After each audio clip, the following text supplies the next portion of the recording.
All right, so hi Austin. Hello. I'm here with Austin Argentieri, who is a brilliant researcher. We just wrapped up the Exposome Moonshot Forum, and I would really love to hear your thoughts about the meeting first of all, and then I want to ask you some questions. Well, the meeting was really exciting. I mean, the biggest thing about all of this is just finally great to see some energy and some momentum around exposomics, excitement about exposome science and coming to the roadmap of what we want to do together. But like the declaration of we will do it, we commit, I think is very, very exciting, very inspiring. That was pretty energizing, wasn't it? Yeah. How did you get interested in exposomics?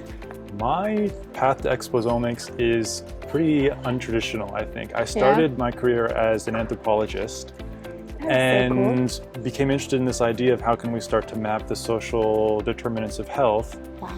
And then at a certain point we realized it's too difficult to choose just one or the other. And really, if we want to convince people in epidemiology, in biology, in government of the value of these types of exposures, we should think about what's the standard of evidence they want. So how can we make it anomic? How can we bring it to that sort of level of rigor and reproducibility and all these things?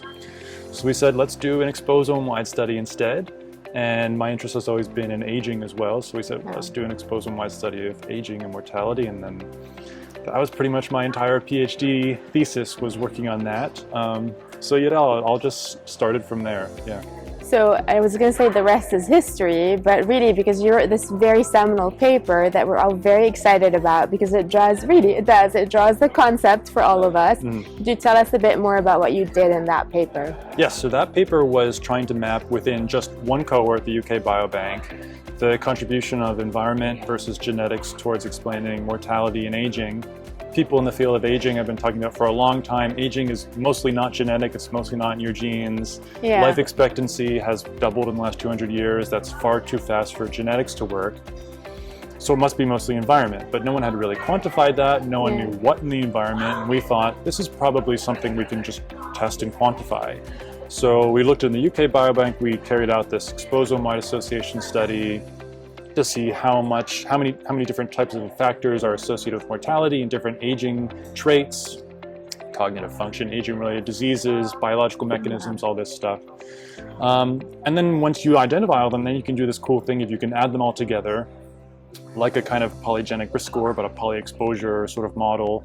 And we can just quantify how much of mortality and aging-related diseases can we explain. And we end up sort of, I think, demonstrating what we had suspected, which is that, well, actually, if you put them all together and you compare them to polygenic risk scores and other things, you can explain nearly 80% in mortality by just age and sex in the exposome, and the influence is nearly 10 times greater than genetic predisposition. So I think it was received well, that paper, because it was validating to a lot of people in the sort of environmental health exposome field that there is a lot of merit to this idea that, like, if we have one place to invest, we'll get a lot more return for our investment trying to study these exposures than focusing all our attention just on the genomics.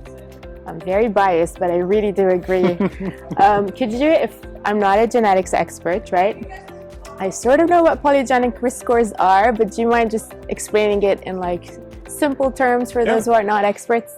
Polygenic risk score, just really simply, is you take all of the different genetic variants across the genome that are associated with a specific trait or a specific disease, and you combine them all, you add them all up, and then you get this single number that's an expression of what is your risk across all of your usually common genetic variants for that particular trait. So they're great tools, but they're usually not very predictive on sort of the tail ends of the distribution. People who are very high polygenic risk or very low polygenic risk, that tends to be meaningful, but on a whole, they don't explain a whole lot of the variation and a lot of outcomes that are complex and sort of polygenic. Like multifactorial kind of, like we think. That is so cool. So the way we did this in our study, because mortality is tough to get the genetics of, so we used this interesting approach where we took polygenic risk scores for all of the 25 major disease causes of death. So it was really, when we talk about comparing to genetics, we're talking about comparing to the genetic risk for most of the major disease-related causes of death in the UK. That is so cool. And for, let's say, we know exposomics and this field is very sort of multidisciplinary. There's so much expertise that comes in, right? Could you tell us a bit about your background in terms of like what did you study? How did you decide to go along that career path? You know, not all of it has to be like premeditated, right? But like what was that trajectory and science that you learned to get you here? Well, like I said, I started in anthropology. Yeah. I started doing qualitative research on sort of medical anthropology, different social influences on health and well-being. Then sometime around graduate school, I became really interested in biology and epidemiology, so I started working as a molecular epidemiologist first, and then I started my PhD, and I was there in a sort of big data institute in England, and so I was working a lot on computational biology and, you know, statistics and all these kinds of things. So I moved very slowly from qualitative to sort of quantitative and sort of big data aspirations and all of these kinds of things, but with the underarching interest that kind of unites all of it in understanding like the environmental influences or social influences on health. But at a certain point, I had a previous mentor who was very helpful for me in thinking through all these things, which is like, okay, we are convinced as social scientists that the social matters, that the environment matters. Yeah. But we need to convince the other scientists. And if we want to do that, we need to bring what we're doing to their standard of evidence, to their level of rigor, to their level of replication, all these things. And hence, like, the final step in translating to, like, let's do this as an omics, let's do it in, like, big data, let's move to the exposome. That is so interesting. Was there, like, a clear point in time when you were doing all this incredible work as a molecular epidemiologist that you thought, okay, I really want to do a PhD now?